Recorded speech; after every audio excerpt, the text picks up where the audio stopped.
The first thing I noticed was that my mother's wind chime was gone. I stood in front of my lake house with a suitcase in one hand, staring at a woman drinking coffee inside my living room. Then Karen Whitmore, president of the Lakeview Pines HOA, opened my front door. "You need to leave," she said. "This property is under HOA control now." Behind her, my furniture had been moved, my curtains had been replaced, and my mother's photo was turned face down on the mantle. I looked at the new lock. I looked at the SUV in my garage. Then I saw the notice on my mailbox: Abandoned Property Community Restoration in Progress. "This is my house," I said. Karen smiled. "It was your house. According to Article You 4, abandoned it. Section The B, board voted. this entire Two lake sheriff's frontage is deputies common pulled into my property. driveway. This survey Karen had called confirms them the first encroachment. and reported that a stranger was breaking into her residence. Her residence. She had paperwork, fines, notices, and HOA meeting minutes. What she did not have was a deed. When the deputy asked if I had proof, I opened the county property records on my phone and said, "Before anyone decides who belongs inside that house, you need to read this." Karen laughed. That laugh lasted about 10 seconds, because the moment the deputy read the first line, her face changed. She had used a fake abandonment rule to move herself into my property, but she had missed one detail buried in the county records. My name is Daniel Mercer, and I never thought I would end up in a property war. I was 42, a software engineer from Chicago, the kind of man who paid bills early, kept records, and avoided arguments. All I wanted was to protect one quiet piece of my mother's life. The lake house in Lakeview Pines had belonged to her before it belonged to me. It sat near the end of a private road in western North Carolina, surrounded by tall pines, with a view of the water that turned gold before sunset. To anyone else, it was a vacation home. To me, it was the last place my mother still felt alive. She planted hydrangeas along the side yard. She hung a blue glass wind chime by the porch. The last photo I had of her smiling was taken there, with that wind chime above her shoulder.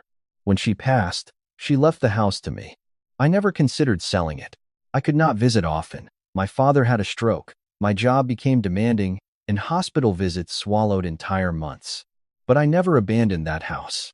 The HOA dues were on auto pay. The property taxes were paid. The insurance never lapsed. A local landscaper cut the grass, trimmed the hedges, and cleaned the driveway.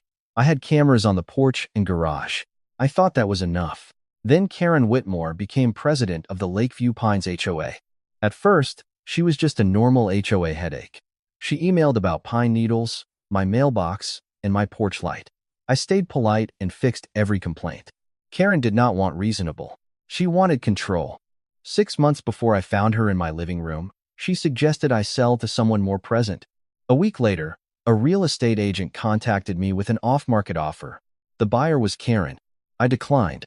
After that, the emails changed. My house became vacant, then neglected, then a potential nuisance.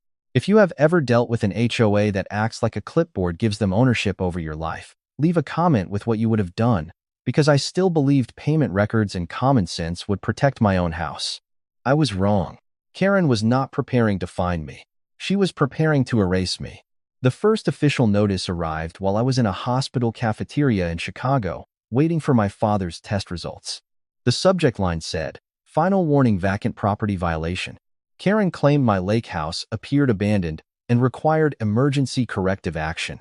There was no emergency. The roof was fine. The windows were locked. The utilities were active. The taxes were paid. The HOA dues cleared every month.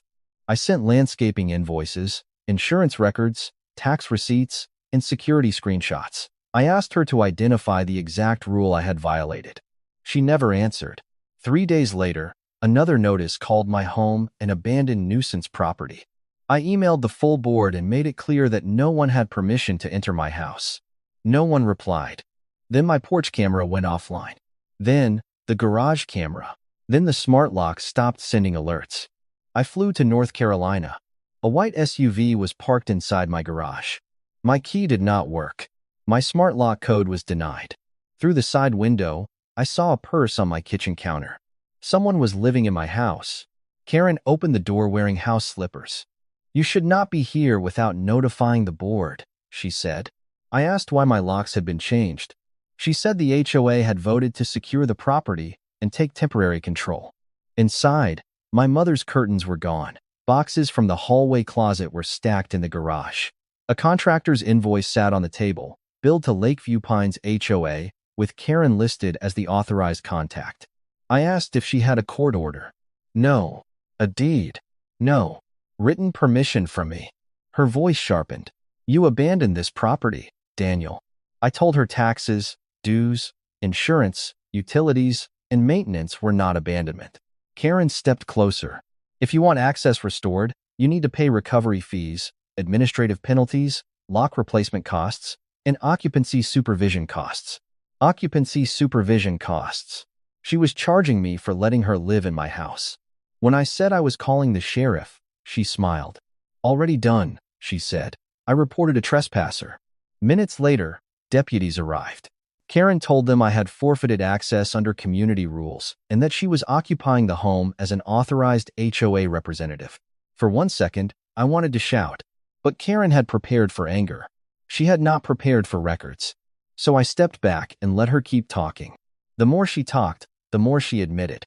The HOA had changed the locks. Contractors had entered. My belongings had been moved, and Karen was staying inside for community preservation.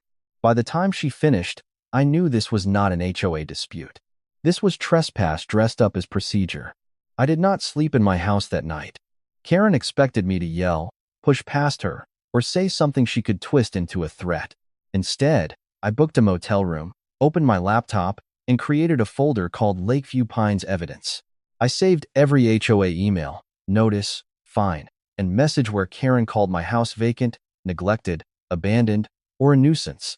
I saved proof of paid HOA dues, property taxes, insurance, utilities, landscaping invoices, and camera activity. Then I called my landscaper. He said his crew had been there 11 days ago. The grass was cut, the hedges were trimmed, the driveway was clean. Then he told me Karen had approached them and said they no longer needed to come because the HOA had assumed responsibility for the home. He thought I had sold it. I asked him to put that in writing. Next, I called the security company. The porch camera had not failed. It had been physically removed. The final clip showed someone in an HOA volunteer jacket taking it down. In the background was Karen's white SUV. I saved the footage 3 times. The next morning, I went to the county clerk's office and requested everything tied to my property. There was no foreclosure, no tax sale, no court order, no deed transfer, no recorded lien giving the HOA control. The clerk looked at the file and said, "You are still the owner of record." I asked for certified copies. Then, I hired a real estate attorney named Maya Collins. She reviewed the notices, camera clips, contractor invoice, and Karen's demand for occupancy supervision costs. When Maya read that phrase, she stopped. "She put that in writing?" I nodded. Maya explained that an HOA might correct exterior violations after proper notice, but changing locks, entering the interior, moving belongings, hiring contractors, and letting the board president stay inside a private home was different. "That is not community preservation," she said. "That is possession." Then she found another problem. Karen had pulled a repair permit as an authorized community representative, but there was no owner's signature, no power of attorney, and no court order. Karen had authority because Karen said so. By evening, Maya had the timeline: paid dues, paid taxes, active insurance, active maintenance, camera removed, locks changed, contractor entered, owner denied access, HOA president occupying the home. Karen had told a story about abandonment. The records told a story about taking. And one question sat at the center of it all. If the house was truly abandoned, why had Karen tried to buy it first? Maya found the detail Karen had missed inside the original Lakeview Pines covenant. Not the short HOA handbook. The original recorded covenant at the county office. One sentence changed everything. The HOA could regulate exterior appearance, landscaping, and community standards, but it had no right to take possession, control interior access, assign occupancy, lease, manage, or transfer use of any private residence without the owner's written consent or a court order. Karen had neither. No consent, no court order, no authority. The word abandoned did appear in the HOA rules, but only for common area items like vehicles, trailers, and temporary structures. It did not apply to houses. It did not allow the board to seize property. And it definitely did not allow the HOA president to move into someone else's home and charge the owner occupancy supervision costs. Then Maya found the email that made everything worse. 6 months earlier, before any abandonment notice existed, Karen had asked a real estate agent to contact me about buying the lake house. When I refused, she started calling the property vacant. That made her motive obvious. She had wanted the house first. When she could not buy it, she tried to control it. Then a board member quietly forwarded an internal email thread. In it, Karen wrote that my home would make a perfect board retreat and that absentee owners almost never fight fast enough. I read that line 3 times. Almost never fight fast enough. Maya drafted a demand letter, ordering Karen to leave immediately, return all keys and access codes, preserve every board record, cancel every illegal charge, identify every contractor who entered, and notify the HOA's insurance carrier. Karen responded in writing. That was her next mistake. She accused me of harassing a volunteer board officer, then admitted she was still inside the home because the board had authorized temporary occupancy for preservation purposes. Maya smiled when she read it. She just confirmed possession. Karen thought that email made her sound official. Instead, it proved she was occupying my private residence without permission. By the end of the day, the case was no longer about grass, hedges, or HOA fines. It was about unauthorized entry, false authority, possible permit fraud, and a board president who tried to turn community rules into a personal lakefront takeover. Karen had built her plan on one assumption, that I would panic and give up. But the county records did not panic. The deed did not argue. And the covenant did not care how powerful Karen thought she was. Maya did not call Karen again.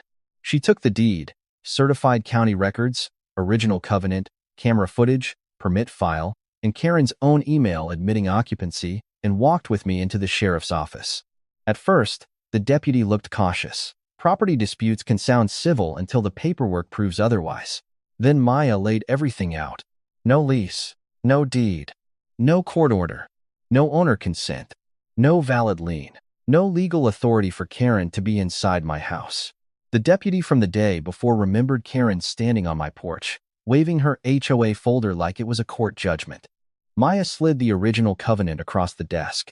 This board had no power to authorize possession, she said. That afternoon, a deputy met us at the lake house.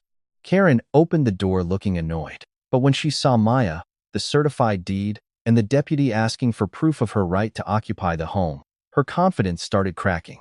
She said I was an absentee owner. She said the HOA had emergency powers.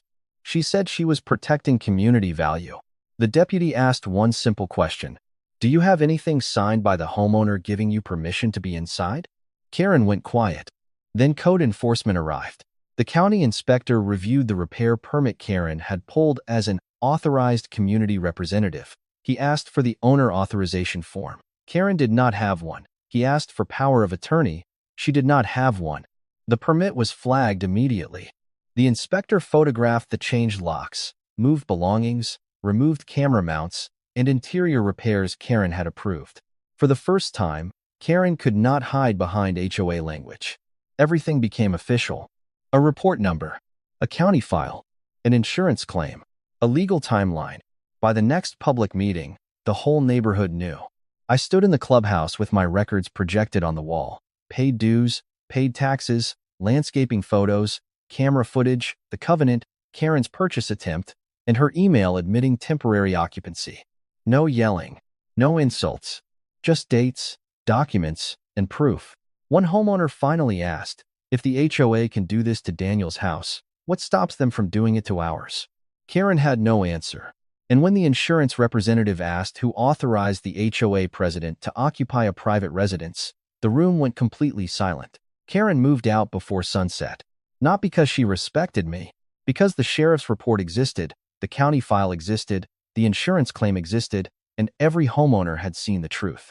The HOA replaced my locks, reinstalled my cameras, restored my access codes, cleaned the house, canceled every fine, and reimbursed my legal fees, hotel expenses, damaged belongings, and unauthorized repairs. The contractor was forced back for inspection, and the county flagged his permit because he had entered a private home without verifying owner authorization. Then, the board collapsed. 2 members resigned. Another admitted Karen had told them I abandoned the property and would probably never come back. The insurance carrier warned that intentional misconduct might not be covered. At the special meeting, Karen said she acted for the good of the community. Nobody clapped.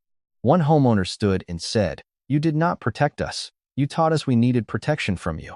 Karen was removed as HOA president that night. The HOA rewrote its emergency access rules and banned board members from entering private homes without written owner consent or a court order. I did not sell the lake house. A month later, I rehung my mother's blue glass wind chime and put her photo back on the mantle. Karen thought distance made me weak. But ownership is not measured by how often your car sits in the driveway. It is measured by the deed, the records, the law, and the truth you are willing to protect. I did not win because I yelled louder. I won because I stayed calm, kept evidence, read the documents, and let the county records speak louder than Karen ever could. If this story made you think about an HOA or neighbor who forgot where their power ends, share your thoughts in the comments, like this video, and subscribe for more stories where the quiet person finally brings the proof.